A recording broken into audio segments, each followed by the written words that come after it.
Alright guys, we're back again, and today we're going to be talking about the top 5 Warframes in Warframe. And pretty much there's a ton of great Warframes. Honestly, every frame is viable. There's really no frames that are really bad. This is just my personal pick of who I think the best ones are. Now, I think like the first 2 or 3 on my list are going to be just really good killers. Like if you just want a frame that's just going to completely destroy stuff, then I got 3 on this list that'll just destroy. But right, so let's go ahead and jump right into the first one. Excalibur, of course, and this is the Umbra Excalibur, but nonetheless any Excalibur will do. But let's go ahead and jump in on the build. Now everyone knows Excalibur, and you're going to see why he's on this list, but Umbral Intensify, Fiber, Vitality, Fleeting Experience, Continuity, Hunter, Adrenaline, Chromatic Blade, Streamline. Pretty much what it's going to do is it's going to increase our strength and the efficiency that we use our blade with. Steel Charge to get more damage from our ultimate blade. And then duration is really whatever, because the main build that we're going on here is for the blade itself. There also is the max damage build, which is just going to be more strength and less efficiency. Now the more strength one is going to hit harder, but it's not going to be as efficient. So if you want to keep the blade out longer and still do a lot of damage, you're going to run this build for max duration, or I guess it would be efficiency, but you know. Now we're going to check out the blade itself. We have Pressure Point, Sacrificial Steel, Shock Touch, Organ Shatter, Condition Overload, Fever Strike, Healing Return, and Berserker. Now Healing Return, pretty much what this is going to do is while we're using the blade, we're going to start healing insane amounts. And then obviously, you know, damage, crit, all that good stuff. And then adding a little bit of that corrosive and heat onto the blade, which is just going to slap everything. As you can see, this thing is going to do a truckload of damage.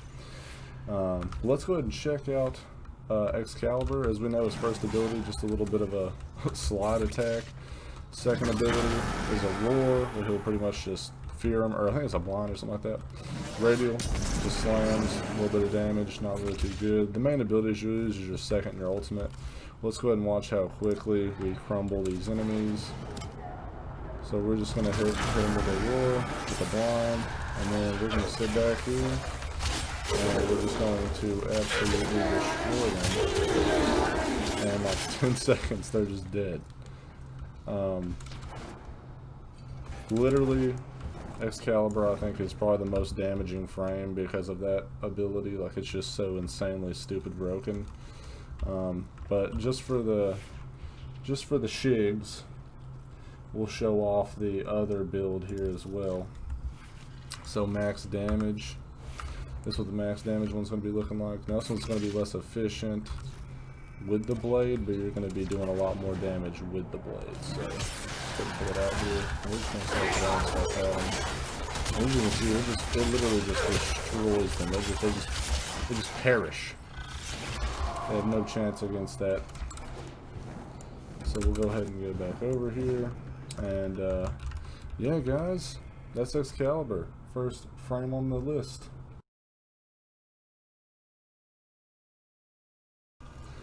Okay guys, next on the list at number 2 we have Mesa Prime, or just Mesa, whichever one you've got will work. But Mesa's just like Excalibur. She's just going to completely slap. Let's go ahead and check out the build here. So peace bitches. Mesa's Waltz is going to allow her to move while using her guns. And the main thing we're focusing on here is a little bit of strength, efficiency, and duration. As you can see, the range isn't as important because a lot of her abilities, like 3 of them, aren't really affected by range. I don't think her ultimate is really affected by range. But we'll go ahead and check it out real quick. And then her regulators, we have corrosive on there. And then just your standard multi-shots and more damage and crit chance. You know, all the classic stuff. So let's go ahead and dive into Mesa. So first ability, after she shoots so many of like just anything bullets, the next shot will be empowered. So if you were to shoot this cannon a couple times, it would hit 4, become empowered, and the next shot would be a blast, right? Second ability is Shooting Gallery, which is going to be a damage buff. The third ability is an Absorb Shield, where she'll just pretty much basically just block a little bit of damage, nothing crazy. And then her best ability, which is going to be her ultimate, just like Excalibur's, is the Mesa's Waltz. So Mesa's Waltz, she just starts to unload. Now Excalibur's definitely more damage, but this is aimbot, and it just works all around the room. So Mesa and Excalibur can just clear out stuff, and those were 115 heavy gunners on both of those. And so if you just want to completely destroy everything, go Mesa. And then also make sure you use your shooting gallery buff with your pistols to just make sure you do the utmost damage. But number 2 on the list, Mesa Prime.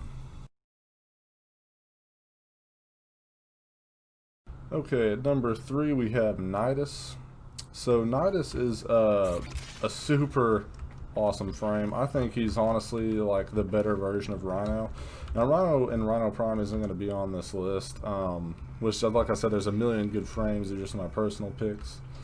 But yeah, so Nidus is just crazy good. Let's go ahead and jump into the build.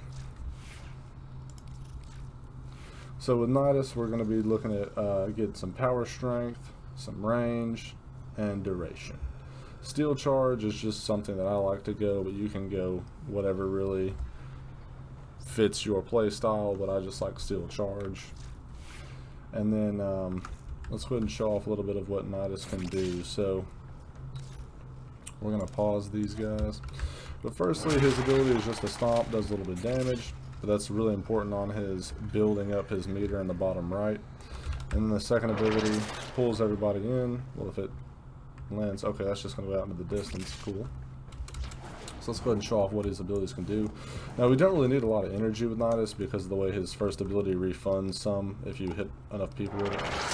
So basically pull them in, and as you can see, we're going to keep refunding our energy, getting a lot of energy back, and this will also get our stacks up. Now, your ultimate will consume stacks, but it can also gain you stacks. So the little maggots will grab onto people, and it'll be a little stun, and they'll pretty much get you stacks, right?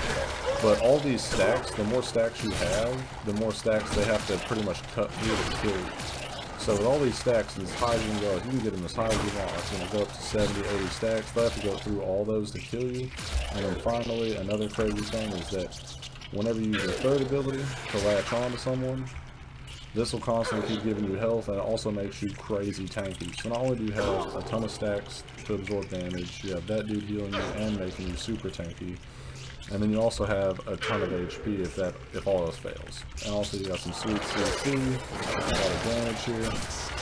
Now every time we use the stomp, you'll see a buff on the top right that's taken. It says 192%. That's going to boost your damage 192% on your gun. So pretty much whenever it's active, you can just destroy everybody. And then we're going to go ahead and release this guy, and it'll do a little bit of damage to him because we're draining him so long.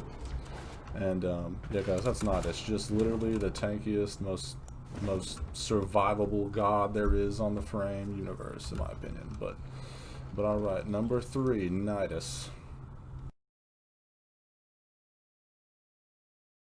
Alright, number 4 on the list, we have Necros Prime, or Necros, whichever you have, obviously. But basically, there's not much really to say about Necros. Necros is on here because he is the god farming frame. If you're trying to farm just a metric F-ton of materials, Necros is your guy. He's got to go on the list because he's just so useful when it comes to farming.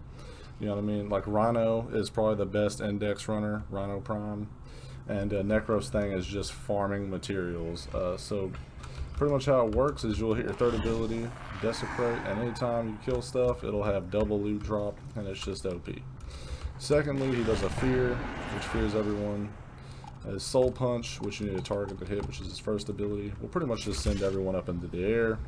And his ultimate, the last, then it's like 6 to 8 enemies you killed will come back and do your bidding, and if you kill stronger ones, they'll be stronger. So let's go ahead and look at the builds. So with Necros, we have Equilibrium and Health Conversion. So this is going to make it where our Desecrate, which drops health orbs, every time we pick them up, we'll get armor stacking up to 3x. You know what I mean? So that's just going to be a ton of armor for us. And then we also want a ton of range as well as efficiency because we're trying to leave it up as much as possible, as well as get as many bodies in the range we possibly can for double loot. Equilibrium, any health pickups will give us 90% energy and vice versa, which that's great, which if it's upgraded, that's good too. But As soon as we pick up anything, we'll constantly be getting energy to basically just keep that uptime as long as humanly possible. And then efficiency to help out with that too, which that's all that. And then despoil no longer consumes energy, but consumes 10 health per corpse instead, which is way better. You can pretty much now leave despoil on all the time, or desecrate on 24/7, no worries of energy anymore. And there's really not much to show with this because it's just a farm build where you just click this one desecrate button, so I'm not even going to really kill anything with this frame because he's just a farm frame. But there is a damaging build, which this is the damage build. It's looking pretty similar. The only thing difference is you're going to go the augment of Shield of Shadows, so that you take a little bit less damage.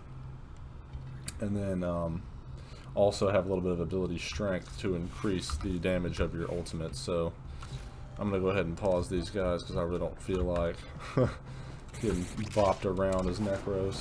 But yeah, so let's go ahead and check this out. So coming up here, shoot, that is not the shotgun mode, that is a cannon. So after we kill a couple of them, we'll just do these two, we'll hit our ultimate, and then these two will spawn in. I think it goes up like 6 or 8 enemies, but they'll slowly take health in over time, keep them healthy, so they'll keep killing everything. But you can see they don't do bad damage with the damage build, so imagine if you just have like all 6 to 8 of these builds do nothing.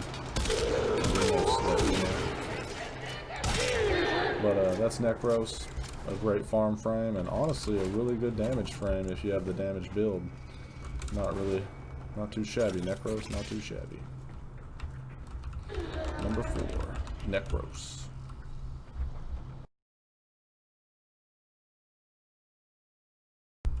Okay, to number 5, we've got Loki Prime, or Loki, just whatever you have.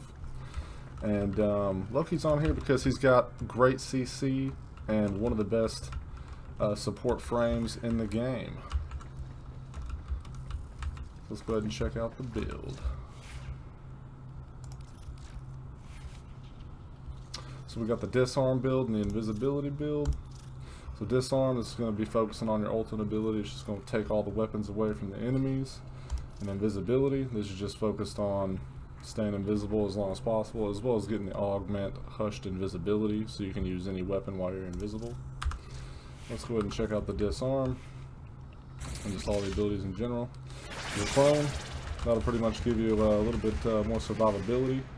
And you can also use your third ability to trade places with your clone to get around a little bit quicker. And then your main tactic you'll use to survive will be your invisibility. And then the main support build you'll have is just using your disarm.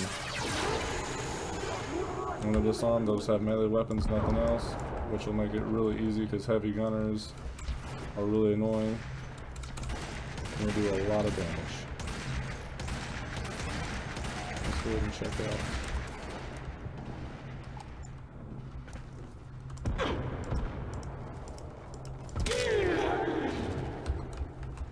So with hush invisibility, they won't actually know where to start looking for you. But this thing is loud as hell, so.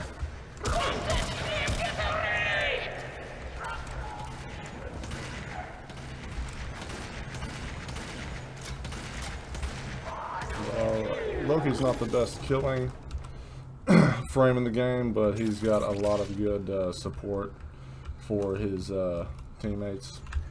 So by far the best support frame. And that wraps up the list.